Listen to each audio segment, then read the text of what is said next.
Poker sponsorships were once the ultimate free roll.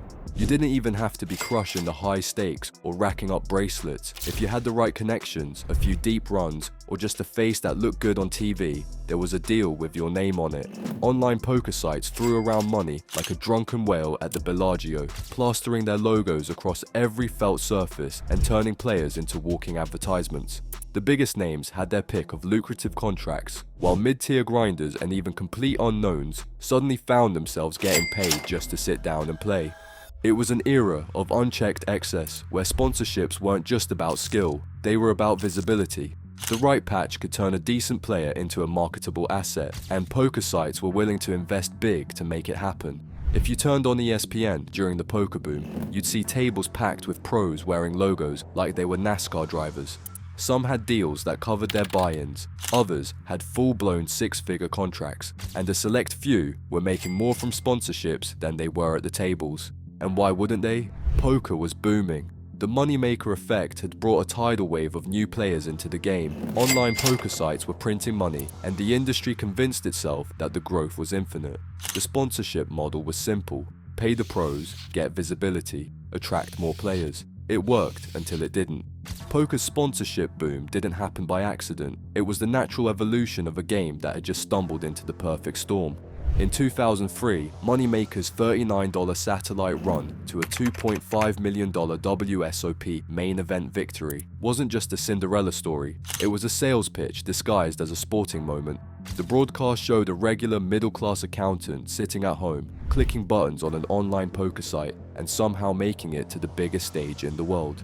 Every person watching that final table wasn't just entertained, they were thinking the same thing: that could be me. And that was all the online poker boom needed. Within months, poker sites were flooded with deposits from players who saw Moneymaker as proof that the game wasn't just for seasoned pros. It was for anyone with a dream and an internet connection. The money poured in, and the sites didn't just reinvest it into software upgrades or customer support. They went straight for the nuclear option: marketing, and sponsorships were the plan.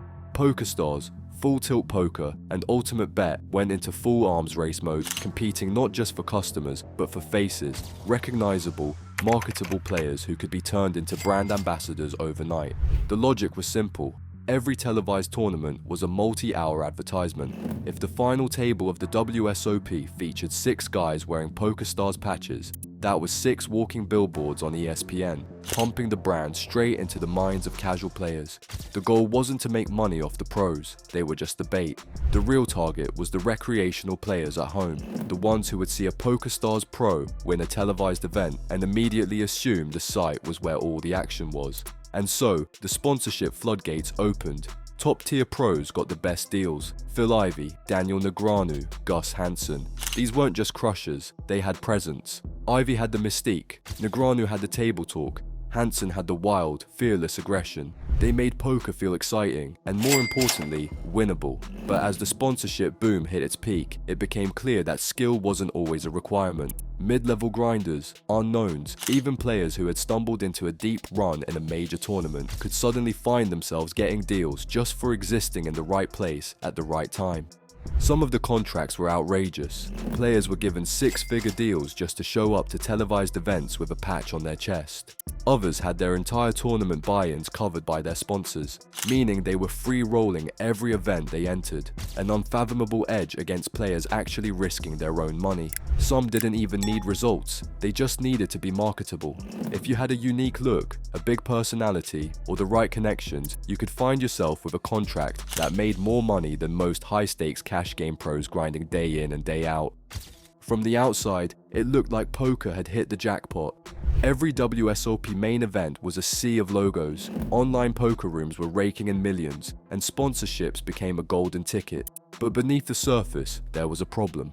The industry had convinced itself that the money would never stop flowing, that poker was an unstoppable force of nature.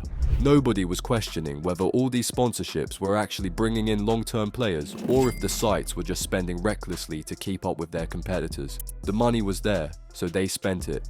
But in poker, when you start making plays based on emotion instead of logic, things tend to go south quickly. And in the case of sponsorships, the downswing was coming. they just didn't see it yet. Sponsorships had become a game of blind aggression. Sites weren't playing a calculated strategy, they were shoving all in every hand, convinced that the poker boom would never slow down. Every televised event became a battleground, not just between players, but between brands fighting for screen time. It was a frenzy, more about visibility than strategy, more about stacking patches than stacking chips. And then, the inevitable happened.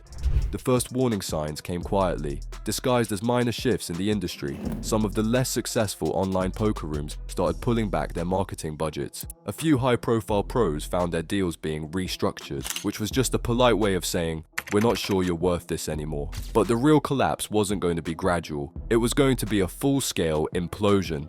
The turning point came on April 15th, 2011, Black Friday, the day the United States Department of Justice shut down PokerStars, Full Tilt Poker, and Absolute Poker in one brutal coordinated strike. Overnight, the sponsorship money didn't just dry up, it vanished. Online poker had been the ATM funding this entire operation, and with a single ruling, that ATM was padlocked. Players who had been free rolling on their sponsor's dime suddenly found themselves without a paycheck. Some had built their entire poker careers around being a sponsored pro, and now, without a site backing them, they had to face a reality they'd ignored for years. They weren't actually winning players. The entire landscape shifted almost instantly. Full Tilt Poker was the hardest hit. Unlike PokerStars, which had at least maintained some level of financial responsibility, Full Tilt had been operating like a high roller on the worst kind of downswing, burning through player deposits, sponsoring everyone with a recognizable face, and assuming the money would always be there to cover the bill. When the DOJ froze their accounts, it was revealed that Full Tilt had nowhere near the funds to pay back its players. It wasn't just a failed sponsorship strategy, it was outright financial mismanagement, and the scandal destroyed the reputation of the brand, along with several of its highest profile pros. Phil Ivey, arguably the face of Full Tilt, distanced himself immediately, even filing a lawsuit against the company. Other sponsored players like Howard Lederer and Chris Ferguson went radio silent, their reputations in free fall. The entire industry was watching as one of poker's biggest brands collapsed under the weight of its own greed, and sponsorships were now radioactive. But even for sites that survived Black Friday, the landscape had changed forever. The realization hit. Poker didn't need armies of sponsored pros anymore. The game had already reached its peak, and paying hundreds of players just to wear a logo wasn't bringing in new customers. PokerStars, the biggest survivor of Black Friday, was the first to slash its roster. No more bloated sponsorship deals, no more signing every recognizable name just for the sake of it. The game had changed, and sponsorships, once the easiest money in poker, were suddenly a thing of the past.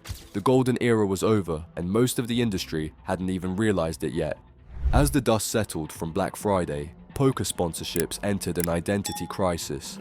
The days of sites splashing millions on pro endorsements were over, and with them went the illusion that simply slapping a logo on someone's chest was a winning strategy. The reality was stark. Without online poker booming in the US, the value of these sponsorships had plummeted. No longer were casual players flooding online after seeing their favorite pro win a televised tournament. The money wasn't coming back, and neither were the reckless contracts. For the first time in years, poker sites had to ask themselves a question they had conveniently ignored. Are these players actually worth paying? Before Black Friday, the answer had been an automatic yes. A player with a recognizable face, sign them. Someone who went deep in a major tournament, patched them up immediately. Now, the calculus had changed. If sponsorships weren't directly bringing in new players, what was the point? The logic that had once justified bloated contracts no longer applied. Some pros saw the writing on the wall and pivoted. Daniel Negreanu, always one step ahead, transformed himself from just a player into a full-blown brand. He wasn't just playing poker, he was actively engaging with the audience, producing content, vlogging, streaming, and maintaining a presence beyond the tables. This was the new sponsorship model, engagement over prestige. If a pro couldn't bring in traffic through personality, content, or influence, they were dead weight. Others, however, weren't so adaptable. The old school mindset of just play well and the money will come had expired. Players who had coasted for years on sponsorship money found themselves in an unfamiliar position, actually having to grind again. Many hadn't built up the bankrolls they should have, relying too much on free tournament buy-ins and sponsorship stipends. When the rug was pulled out from under them, some vanished from the poker scene entirely, unable to adjust to a world where logos weren't being handed out like party favors. Meanwhile, poker sites themselves underwent a shift in strategy. Instead of mass sponsorships, they began handpicking ambassadors who fit a new mold. The industry was no longer looking for just good players. It wanted marketability, reach, and the ability to draw in audiences through more than just results. Twitch streamers, YouTubers, and poker personalities became more valuable than players who had won bracelets but had zero presence outside the tables. Poker Stars, once the leader in signing elite pros, slashed its roster, cutting ties with even some of the biggest names. Jason Mercier, Vanessa Selbst, and Bertrand Grospellier, players who had been synonymous with the brand, were let go. The message was clear. The old way of doing things is dead. The sponsorship economy had officially flipped. No longer was a player's value measured by their tournament cashes. It was now about influence, engagement, and whether they could bring in actual customers. The landscape had changed, and those who refused to adapt were left behind. The old guard of poker sponsorships had fallen, but not everyone was ready to accept it. Some players still clung to the past, convinced that sponsorship deals would return once the industry found its footing again. But the truth was, the poker economy had changed forever. The days of companies paying six figures just to have a pro wear their patch and play cards were over. This wasn't just a financial shift, it was a complete transformation of what poker sponsorships meant. For years, sponsorship had been a badge of legitimacy, a signal that a player had made it. If you were backed by a major site, you weren't just a good player, you were a brand. It was a feedback loop. Sites wanted to sign big names to project credibility, and in return, those big names used that credibility to justify their deals. It was a mutually beneficial arrangement, as long as the money never stopped flowing. But the second sponsorships were no longer profitable, the entire system collapsed in on itself. Poker sites didn't just stop paying for players, they stopped needing them altogether. Twitch and YouTube changed the game. Previously, poker sponsorships were based on an outdated model of passive exposure. A player won a major tournament while wearing a site's logo, and the hope was that viewers would go home, sign up for an account, and start playing. But tracking that kind of conversion was nearly impossible, and the sites were finally starting to realize it. The return on investment was murky at best. Compare that to a Twitch streamer who could interact directly with thousands of viewers at once, answering questions, giving strategy breakdowns, and most importantly, sending real-time traffic straight to an online poker site. Suddenly, the sponsorship game had a new formula. Engagement was king, and the traditional poker pro, who spent most of their time grinding and avoiding the spotlight, was becoming obsolete. Some players adapted. Lex Veldhuis was one of the first high-stakes players to fully embrace the Twitch model, using his deep knowledge of the game to build a community that actually brought in new players. Others, like Jason Somerville or Phil Galfond, leaned into content creation, shifting away from traditional tournament play in favor of building an audience. But the vast majority of players who had thrived in the old sponsorship model, they were left scrambling. The game had passed them by. The sponsorship economy no longer cared about how many WSOP bracelets you had. It cared about how many clicks you could generate. Winning a tournament wasn't enough anymore. The modern poker world demanded personality, audience engagement, and an ability to sell not just the game, but the experience of playing it. For the old school pros, this was an impossible adjustment. Many of them had built careers on the idea that results spoke for themselves. They weren't entertainers, and they certainly weren't influencers. But the brutal truth was that the poker world didn't need silent killers at the table anymore. It needed people who could sell the dream. And that shift in priority, more than anything else, was the final nail in the coffin for the sponsorship model they had once relied on. The end of the traditional poker sponsorship era didn't happen overnight. It was a slow, painful downswing that many pros refused to see coming. Some were in outright denial, convinced that if they just bided their time, the money would return. Others tried to reinvent themselves, leaning into whatever marketing gimmick they thought might keep them relevant. A few got desperate. The problem was, the game had changed, and no amount of wishful thinking was going to reverse the trend. The most stubborn players, the ones who had spent years treating sponsorships as a given, were now struggling in ways they never imagined. It wasn't just about losing the paycheck, it was about losing the status. For years, being a sponsored pro wasn't just about the money, it was a symbol that you had made it, that you were part of the poker elite. Walking into the World Series of Poker with a major site's patch on your chest wasn't just financially beneficial, it was a flex. It meant you were in the club. Now, that club no longer existed, and many of its former members had no backup plan. Some tried to chase the new model, but they were playing from behind, building an audience, creating content, streaming. It wasn't something you could just flip a switch and succeed at. The players who had embraced the Twitch era early had already carved out their space. The ones arriving late had no real edge. They weren't comfortable on camera. They didn't know how to connect with an audience, and worst of all, they were trying to force something that didn't come naturally. Watching a poker pro attempt to build a personality from scratch was like watching someone misplay a bluff in slow motion. It was painful, predictable, and you knew exactly how it was going to end. The sites, meanwhile, were getting more selective than ever.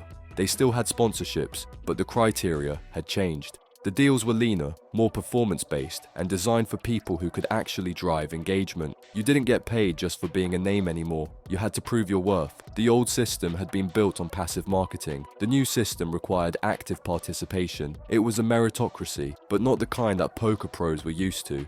And then there were the ones who simply walked away. Some players, realizing that the game had moved on without them, chose to fade into the background rather than try to adapt. They had ridden the wave, cashed in during the golden years, and now quietly stepped back as the sponsorship era dissolved into history. Others weren't so lucky. They had built their entire careers around the assumption that sponsorship money would always be there. When it disappeared, they weren't just out of a deal, they were out of the game entirely. This was the harsh reality that poker sponsorships had been hiding for years. The money had never really belonged to the players. It was never their game. It was the site's game, the sponsor's game, and when the sites no longer needed them, they were discarded like a busted draw. The ones who survived weren't the best players. They were the ones who understood the truth before everyone else. Poker had always been about adapting, and sponsorships were no different. Those who failed to recognize it had already lost the hand before the river even hit the felt. Poker sponsorships weren't killed by Black Friday. They weren't killed by regulation or by the shift to online content. They were killed by their own unsustainable excess. The golden era wasn't a business model. It was a spending spree, and like every player who refuses to adjust, the industry held on to a losing hand for too long, convinced the river would save them. It never did. Now, sponsorships still exist, but they don't mean what they once did. A patch on a shirt isn't a ticket to a payday anymore. It's a job, engagement, content, influence. These are the new currency, and the players who didn't evolve were left behind. The days of sponsorships being free money are long gone. If you're looking for an easy bankroll boost, you'd be better off hunting soft games than waiting for a site to come knocking. And poker isn't the only part of the industry that suffered from believing in its own invincibility. The collapse of sponsorships was just one of many poker failures born from unchecked hubris. Another, the spectacular downfall of televised poker. The shows that once made the game a global sensation vanished almost as quickly as they rose. So what happened? Click here to find out how poker TV went from primetime gold to a dying relic of the past.